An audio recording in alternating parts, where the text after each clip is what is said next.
तो वहीं अब बात बिहार चुनाव से जुड़ी हुई रण की भी कर लेते हैं। दरअसल सीट शेयरिंग को लेकर के चिराग पासवान का बड़ा बयान सामने आया। मुझे किसी पद की चाहत नहीं है, ये चिराग पासवान कह रहे हैं। मैं किसी से नाराज नहीं हूं, ये भी कह रहे हैं चिराग पासवान।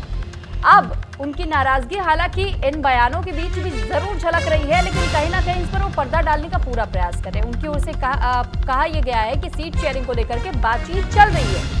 अब जानकारी के लिए आपको बता दें कि एक और उन्होंने आपात बैठक भी बुला दी है इसी मामले को लेकर के, क्योंकि बताया ये जा रहा है भीतर खेमे से ऐसी खबरें हैं कि चिराग पासवान सीट शेयरिंग के मामले को लेकर के नाराज है और अब शायद वो दिल्ली भी आ सकते हैं, ऐसी भी अटकलें लगाई जा रही है। अब देखना यह होगा कि इस आपात बैठक में चिराग पासवान शामिल होंगे नहीं होंगे, वो दिल्ली आते हैं या फिर वो किस तरीके से आगे कदम उठाते हैं, क्योंकि फिलहाल इस वक्त वो कह जरूर रहे हैं कि नाराजगी नहीं है, लेकिन जिस तरीके के उनके बयान सामने आ रहे हैं उससे हर कोई यही कयास लगा रहा है, क्योंकि उन्होंने जो डिमांड की थी उस डिमांड को पूरा नहीं किया गया है। उनका यह भी मानना था और साथ ही एलजेपीआर की पूरी पार्टी का यह मानना था कि पहले से आज के मुकाबले में अगर देखा जाए तो एलजेपीआर की भी वो तस्वीर और ज्यादा उभर कर आई है बिहार में सामने, और युवा चेहरे के तौर पर चिराग पासवान को बिहार की जनता भी बेहद पसंद कर रही है। अब ऐसे में सवाल ये उठा जिस वजह से एक बार ये तक कह दिया गया था उनकी पार्टी की ओर से कि हम चाहेंगे कि अगर उन्हें मौका मिलता है और सीएम की कुर्सी तक भी पहुंचने का, अकेले सबसे पहले तो उन्हें चुनावी मैदान में उतरना पड़ेगा, वो चुनाव लड़ेंगे।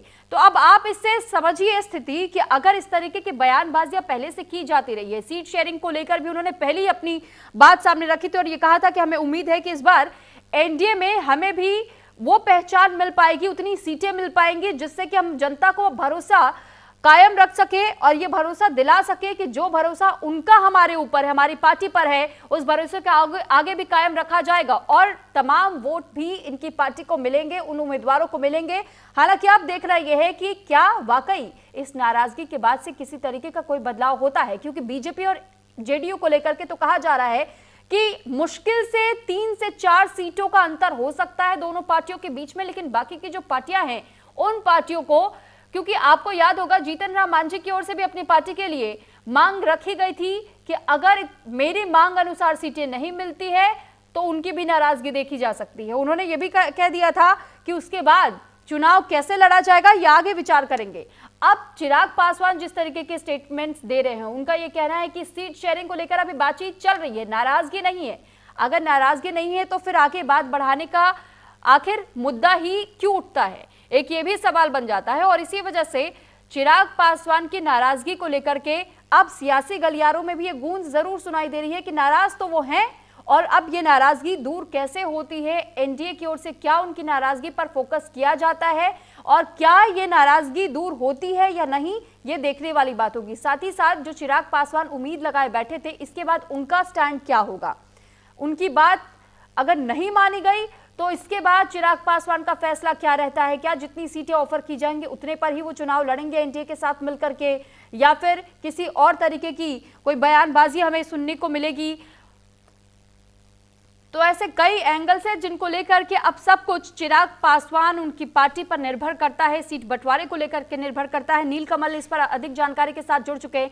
नील, आपसे हम जानना चाहेंगे कि जिस तरीके से चिराग पासवान ये कह तो रहे हैं कि नाराज नहीं है, लेकिन नाराजगी तो उनकी इन बयानबाजियों में भी झलक रही है। आपात बैठक फिर उन्होंने क्यों बुला दी? बिल्कुल, देखिए उन्होंने आपात बैठक बुलाई है और आज ही सुबह 10 बजे से वो आपात बैठक पटना में बुलाई गई है। उसमें पार्टी के नेता और कार्यकर्ता बैठेंगे, लेकिन आश्चर्य की बात यह है कि संभवतः चिराग पासवान वहां नहीं रहे जी। वो अरुण भारती है पार्टी के बड़े नेता, उनके नेतृत्व में ये आपात बैठक होगी। इसके पहले जो नाराजगी उनकी दिखाई जा रही है और नाराजगी जो बताई जा रही है, ये एक प्रेशर पॉलिटिक्स है। ये सारे पॉलिटिकल पार्टी जानते हैं, पॉलिटिकल पंडित जानते हैं कि ये हर एक छोटे दल वो चाहते हैं कि ज्यादा से ज्यादा सीटें जो है अपने बड़े जो पार्टियां जो होती हैं जिनके नेतृत्व में वो गठबंधन में शामिल होते हैं, उनसे ज्यादा से ज्यादा। लेकिन आपने कहा नीलकमल की चिराग पासवान इस आपात बैठक का हिस्सा नहीं होंगे, क्या वो दिल्ली आ रहे हैं? बिल्कुल, वो रात में ही दिल्ली जाने वाले थे। संभवतः रात में, देर रात में जो एनडीए के जो नेता हैं, बड़े नेता हैं, जो बीजेपी की अगर बात की जाए खासकर, तो बिहार प्रभारी विनोद तावड़े और चुनाव प्रभारी धर्मेंद्र प्रधान और जो केशव मौर्य हैं, जो यूपी के डिप्टी सीएम जो है, वो भी इस तीनों चिराग पासवान से मुलाकात करने वाले थे। रात में ऐसी सूचना आई थी, ऐसे सूत्र बता रहे थे कि रात में जब खगड़िया से लौटे थे चिराग पासवान पटना, उसके बाद देर रात उनसे मुलाकात की जानी थी। और उपेंद्र कुशवाहा भी चूंकि दिल्ली से पटना पहुंच चुके थे रात में, तो उनसे भी एक मुलाकात करनी चाहिए, क्योंकि जब जीतन राम मांझी गुवाहाटी में थे तो वो पटना लौटने पर उनसे भी बातचीत की जाएगी। तो ये अभी चल रही है कवायद, लेकिन ये एक प्योर प्रेशर पॉलिटिक्स माना जा रहा है। चिराग पासवान जो है वो 30 सीट कम से कम मांग रहे हैं और उनकी अधिकतम संख्या जो है वो 54 है। पहले 40 से शुरू किए। नेगोशिएशन किस प्रकार से होता है वो चिराग पासवान से समझना मुश्किल नहीं है कि पहले 54 सीट से फिर 40 सीट, अब 30 सीट पर वो लगभग तैयार हैं। लेकिन एनडीए की खेमे से, खासकर बीजेपी और जेडीयू को अगर बात की जाए तो 30 सीट भी बहुत सीटें हैं एनडीए के लिए।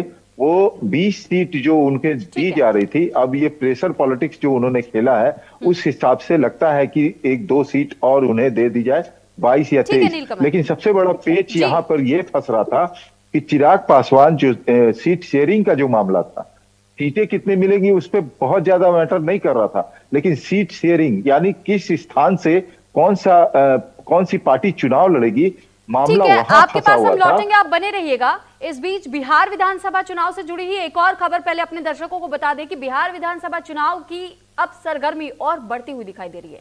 जनसुराज पार्टी आज उम्मीदवारों की लिस्ट जारी कर सकती है। विधानसभा चुनाव के लिए घोषित किया जाएगा उम्मीदवारों की ये सूची, और पीके की पार्टी यानी कि प्रशांत किशोर की ये पार्टी जनसुराज उम्मीदवारों के नामों का ऐलान कर सकती है। ऐसी संभावना है ये पहली लिस्ट सामने आ सकती है। अब बिहार का चुनाव इस वजह से भी दिलचस्प हो चुका है क्योंकि जनसुराज पार्टी को भी लोगों का समर्थन मिलता हुआ जरूर दिखाई दे रहा है। जिस तरीके से उनकी रैलियों में लोगों की भीड़ दिखाई देती है, ऐसे में प्रशांत किशोर भी दावा करते हैं कि उनकी पार्टी इस बार कई सीटें लेकर के जाएगी और पहली बार इस बार बिहार विधानसभा चुनाव में यह पार्टी उतरेगी, क्योंकि फॉर्मेशन इसका अभी हाल फिलहाल में हुआ। और ऐसे में आप देखिए उम्मीद पीके की भी बहुत ज्यादा इन चुनाव से। एक बार फिर से नीलकमल का मैं रुख कर रही हूं। नीलकमल, क्योंकि आपने अभी एनडीए गठबंधन को लेकर के जिक्र किया, तमाम जानकारियां दी, दूसरी तरफ महागठबंधन भी है, लेकिन एक और नई पार्टी, लेकिन नई हम कह जरूर रहे हैं, लेकिन जिस तरीके से उनकी रैलियों में भीड़ दिखाई दे रही है, पीके भी जैसा दावा कर रहे हैं, क्या वाकई आज जब उनकी सूची सामने आएगी, पहली सूची, इसमें भी उम्मीद की जा सकती है कि उन्हीं चेहरों को तय किया जा रहा है कि किनका प्रभाव किन क्षेत्रों में सबसे ज्यादा और वोट बैंक दूसरी पार्टियों को कैसे काटा जा सके?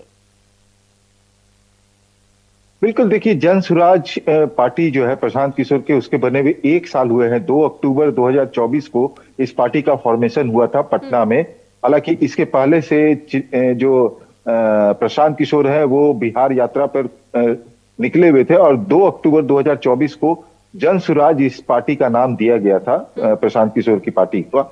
और उसके बाद से ही लगातार बिहार में भ्रमण पर निकले हुए हैं प्रशांत किशोर। पटना में जो उनका जो कार्यालय है, आज वहां पर वो 100 नामों की घोषणा करेंगे, 100 उम्मीदवारों की घोषणा करेंगे जो उनके कैंडिडेट होंगे। 243 सीट पर जनसुराज चुनाव लड़ रही है।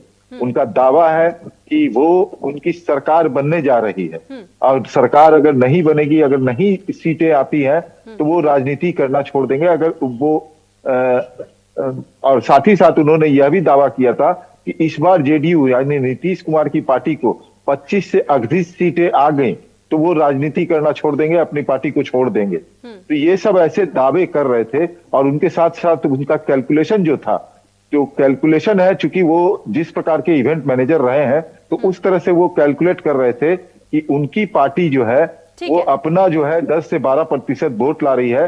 मुसलमानों का जो वोट है यहाँ पर, उसमें से 20% उनको वोट मिलेगा और जो एनडीए और महागठबंधन से जो नाराज है, अगर उनका 10-10% वोट भी काट लेते हैं तो इस प्रकार से उनको 40% से अधिक वोट हो जाता है तो वो सरकार बना लेंगे। उम्मीदें तो खूब लगाए बैठे, अब उनकी उम्मीदें वाकई में कितना असर करती है और उनकी जो उम्मीदें हैं वो पूरी होती है या नहीं होती है, बिहार में ये विधानसभा चुनाव समाप्त होने के बाद ही पता चल पाएगा। बहरहाल बहुत धन्यवाद आपका तमाम जानकारी हम तक पहुंचाने के लिए नीलकमल।